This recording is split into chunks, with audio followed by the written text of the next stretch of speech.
Selamat siang Pak Irwan dan teman-teman. Perkenalkan, nama saya Caitlin dari 105 absen 7. Pada kesempatan ini saya akan menjelaskan materi geografi bab 4 tentang lingkungan litosfer bagian patahan. Nah, di kelompok saya mendapatkan bagian untuk menjelaskan tentang proses patahan. Sebelumnya saya ingin meminta izin untuk menggunakan papan tulis dan beberapa cuplikan animasi dalam membantu saya untuk mempresentasikannya. Kalau gitu kita langsung mulai aja. Kalian tahu gak sih kalau misalkan kerak bumi atau yang kerap kita kenal dengan litosfer itu selalu bergerak? Nah, kerak bumi atau litosfer ini selalu bergerak akibat adanya arus konveksi. Nah, apa sih arus konveksi itu? Jadi arus konveksi itu adalah transferisasi panas yang bersumber dari siklus arus magma dari mantel bumi atau astenosfer ke kerak bumi atau litosfer. Nah, arus konveksi ini menimbulkan rambatan ke litosfer yang menyebabkan batuan litosfer ini menjadi lunak dan bergerak mengikuti arus tersebut. Nah, seiring berputarnya si arus konveksi, di bagian punggung tengah samudra atau Mid-Oceanic Range atau MOR, si magma akan keluar. Nah, sebelum ke situ kalian tahu gak sih apa itu punggung tengah samudra atau MOR? Nah, kalau kalian belum tahu, punggung tengah samudra atau MOR adalah serangkaian pegunungan bawah tanah di mana di atasnya terdapat lapisan kerak bumi baru yang merupakan hasil dari lelehan magma yang keluar dan membeku menjadi lapisan kerak bumi yang baru. Nah, supaya lebih kebayang akan saya gambarkan di papan tulis.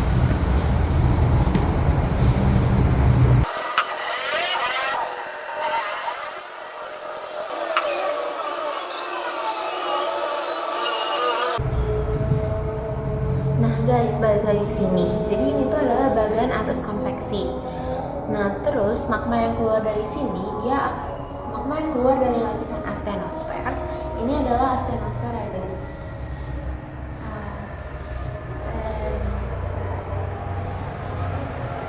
Kemudian yang ini adalah litosfer. Nah, si magma yang keluar dari astenosfer, dia akan membeku dan membentuk lapisan kerak bumi yang baru dengan menggeser lapisan kerak bumi yang lama. Oh iya guys, FYI aja bahwa magma dan lava itu beda. Sebenarnya sama sih, tapi beda. Jadi magma itu adalah cairan lelehan batuan yang masih berada di kantung magma, sementara lava adalah magma yang berada di luar permukaan bumi. Jadi sebenarnya magma dan lava itu sama, cuman tempatnya aja beda. Jadi kalau magma itu adalah magma yang masih berada di kantung magma, sementara lava adalah magma yang sudah sampai ke permukaan bumi. Nah, balik lagi ke sini nih. Kan arus konveksi itu kan selalu terjadi setiap harinya, selalu bergerak kan? Itu artinya pembentukan kulit baru juga pasti selalu terjadi dong tiap harinya.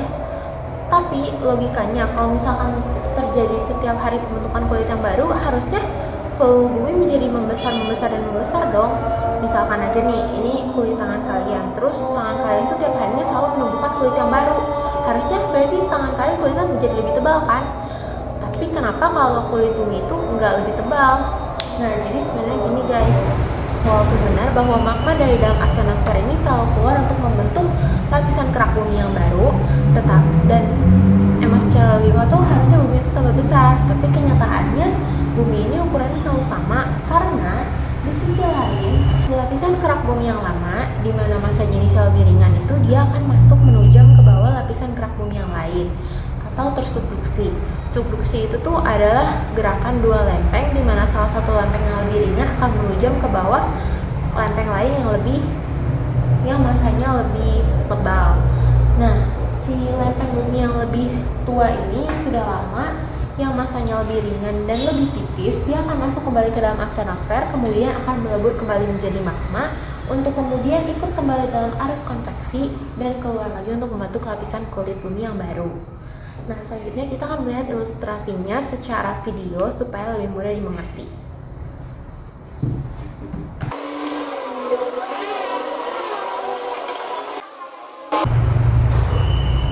Nah, ini jika dikatakan bahwa salah satu hasil dari arus konveksi itu adalah patahan, di sini kita bisa lihat dengan jelas ya. Jadi ini tuh arus konveksi, kemudian ini adalah magma yang keluar untuk membentuk lapisan kulit baru. Nah, dan ini di sini bisa dilihat Di sini itu terjadi salah satu lempeng yang massa jenisnya lebih ringan, lebih tipis, dan umurnya lebih tua. Dia akan masuk kembali menajam ke bawah sini. Dia akan melebur kembali menjadi magma. Nah, kemudian ini yang bisa kalian lihat bahwa satu lempeng yang ke bawah dan satu lempeng yang ke sini yang tadi disebut dengan subduksi, ini merupakan salah satu hasil dari patahan, yaitu patahan jenis konvergen, di mana terjadi tumbukan antar dua lempeng, satu lempeng menajam ke bawah dan satu lempeng di atasnya. Kemudian kita akan beralih ke satu ilustrasi lainnya. Nah, kita akan saksikan ini. Seperti yang kita ketahui bahwa magma ini akan mencuat keluar, dan dimana ketika dia membeku, dia akan membentuk lapisan kerak bumi yang baru. Nah, si lapisan kerak bumi yang baru ini akan menggeser kerak bumi yang lama, seperti ini. Nah, si lapisan kerak bumi yang berada di sebelah kiri cenderung akan terus menarik ke sebelah kiri, dan lapisan kerak bumi yang berada di sebelah kanan juga akan terus menggeser ke sebelah kanan. Ini merupakan salah satu jenis patahan, yaitu divergen, di mana ada dua lempeng yang saling bergerak ke arah yang berlawanan. Nah, sementara di satu sisi ini terjadi gerak divergen, ini divergen ya. Di sisi lain terjadi gerak konvergen yang telah kita bahas tadi, di mana satu lempeng yang massa jenisnya lebih ringan akan menajam ke bawah lempeng yang lebih tebal. Nah, kemudian ini juga seperti yang telah kita bahas tadi nih. Si lempeng yang sudah masuk ke dalam astenosfer, dia akan kembali melebur menjadi magma untuk kemudian kembali mengikuti siklus arus konveksi. Nah, tapi kan si gerak konvergen ini itu terjadi kalau salah satu massa jenisnya ada yang lebih ringan untuk menajam ke bawah. Tapi kalau misalkan massa jenisnya nggak ada yang lebih ringan, gimana nih? Nggak ada yang mau menajam ke bawah, apakah si buminya akan menjadi lebih besar atau bagaimana? Nah, bisa kita lihat di sini. Apabila massa jenisnya sama, si kedua lempeng ini tuh akan saling menumpuk dan saling mendorong, sehingga akhirnya akan mengakibatkan lipatan. Nah, lipatan ini akan membentuk pegunungan. Tapi kita tidak akan bahas tentang lipatan lebih lanjut karena lipatan adalah materi kelompok lain, sementara kita akan fokus kepada patahannya.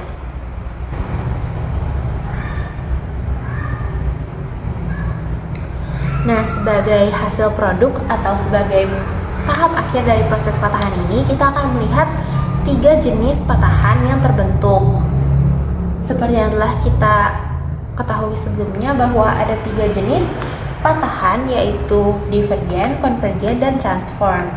Nah, bisa kita lihat di konvergen ini kan ada 2 bagian, ada satu bagian yang menajam ke bawah dan satu bagian yang ada di atasnya.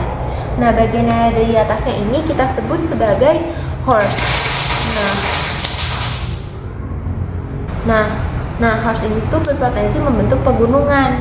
Salah satu pegunungan di dunia yang merupakan horse adalah pegunungan Black Forest di Jerman. Itu merupakan horse. Kemudian satu bagian lagi yang menajam ke bawah disebut sebagai graben atau slank. Nah, sementara itu di transform ada 2 bagian juga nih, ada yang bergerak ke arah A dan yang bergerak ke arah B. Yang bergerak ke arah A kita sebut dengan sinistral, sementara yang bergerak ke arah B kita sebut dengan dextral. Sebenarnya bisa aja sih kebalik, pokoknya salah satunya disebut dextral dan satunya lagi disebut sinistral. Nah, untuk yang divergen ini sebenarnya saya belum bisa menemukan ada bagiannya tuh dinamakan apa. Cuman intinya divergen ini adalah pergerakan lempeng di mana 2 lempeng ini saling menjauh. Kalau konvergen itu saling bertumbukan, dan transform itu saling menjauh secara vertikal.